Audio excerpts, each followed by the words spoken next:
How do you show motion in a still image? And more importantly, how do you do it without just making everything look like a blurry mess?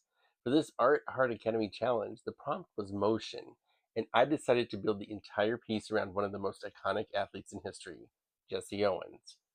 And as usual, I had a plan. Now, whether the plan actually survives contact with the gel plate is another question entirely. See, this year marks 90 years since the 1936 Berlin Olympics, so I wanted this piece to recognize Jesse Owens and what he accomplished there. Owens traveled to Berlin and won four gold medals in the 100 meters, 200 meters long jump, and the 4 by 100-meter relay. And he did that in Nazi Germany with Adolf Hitler using the Olympics as propaganda for his ideas about racial superiority. So there's already tremendous movement in this photograph, but there's also an incredible story behind it. My goal was to keep Jesse Owens clearly as the focus while using color, line, and texture to make the entire composition feel like it's moving around him. We started with a laser printed image of Owens I prepared for gel transfer.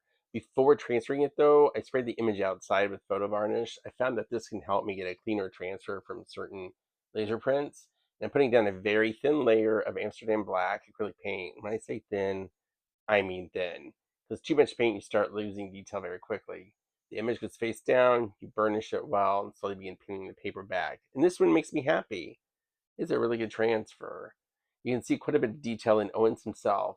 And I'm just using this wet wipe to clean away a few stray areas of paint around the figure, but there's one little problem there. You see, because apparently an art project cannot go completely according to plan. When I removed the background from the original photo, part of Owens's foot disappeared with it. So rather than start over, I've decided to incorporate this problem into the composition of the piece, and you'll see how I hide that missing foot a little later on. Before I add the background, I need to protect that figure, his figure, and make sure that Owens remains visually separated from everything that's going to happen around him. So I'm blocking the back of the transferred figure with white paint. And this will do two things. First, it keeps the brighter background colors from interfering with the image. But secondly, it's also going to help define some of the lighter edges of Owen's body where the original laser transfer doesn't have a strong black outline. Once that white is behind him, the figure should really pop against the color. At least that's the theory here. For the background, I definitely didn't want anything dark or subdued because the whole idea here is energy. So I'm using three bright Liquitex colors, a fluorescent pink, a yellow green, and an orange. And I'm going to spread these colors using Big Joe. Uh, Big Joe is my 8-inch brayer that I actually don't get out very often except for jobs like this because it's just really large. It's perfect for this because I can blend across most of the plate in just one pass. I don't want the colors to completely mix together, but have more of an ombre effect or gradient. I still want those individual bands and transitions showing through. And now, yep, that's my head. There it is. If you've ever wondered about the glorious world of YouTube art production, what it looks like, apparently it involves repeatedly leaning directly into your own camera line. So I've got to get out of the shot there to let me finish. Next comes the part that really addresses the challenge's prompt. Taking a very extremely sophisticated art tool. Yes, it's a comb, nothing fancy. I'm going to drag curved lines and lines throughout this wet paint before it dries. The idea is that way the lines will flow around Owen's body. And instead of making just, straight marks, I'm going to try to create sweeping lines that feel almost like air is moving around the runner. Because I want your eye to enter the piece, move around the figure, and then continue across the page. The photograph tells you that Owens is running, and these lines are meant to make the rest of the artwork run with him.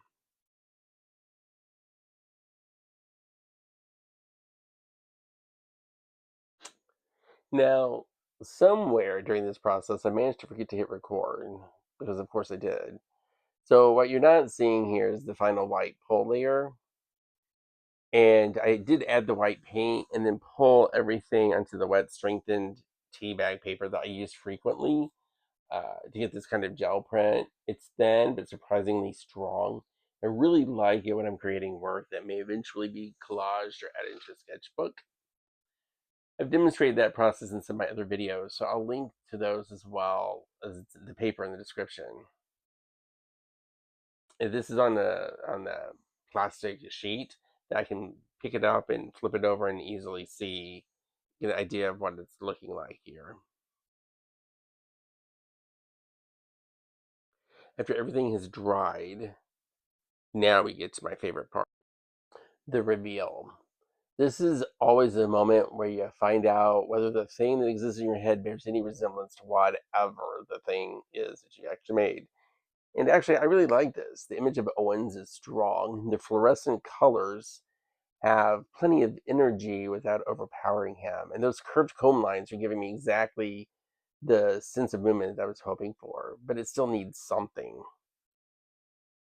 I wanted another visual element that could connect the piece more directly to Jesse Owens while also adding a different kind of texture.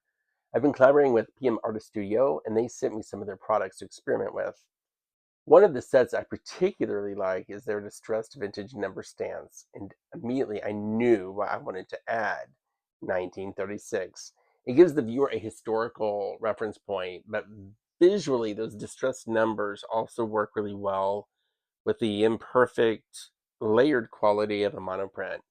And conveniently, they're going to help me deal with our disappearing foot situation. It's almost like I planned it that way. Almost.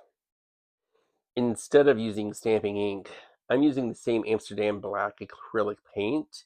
I roll a very thin layer onto palette paper, lightly load the stamp, and usually I make, a test impression on scrap paper or on the palette paper before committing it to the artwork. I line it up and you press firmly down. Now I'll repeat this process until I have the 1936 running across the composition. And I'm intentionally going to allow these numbers to overlap with that lower area around Owen's foot rather than trying to redraw the missing anatomy, which could very easily turn into an entirely different kind of YouTube video, not one of my strengths. Uh, the numbers will disguise the problem and make it look like part of the design.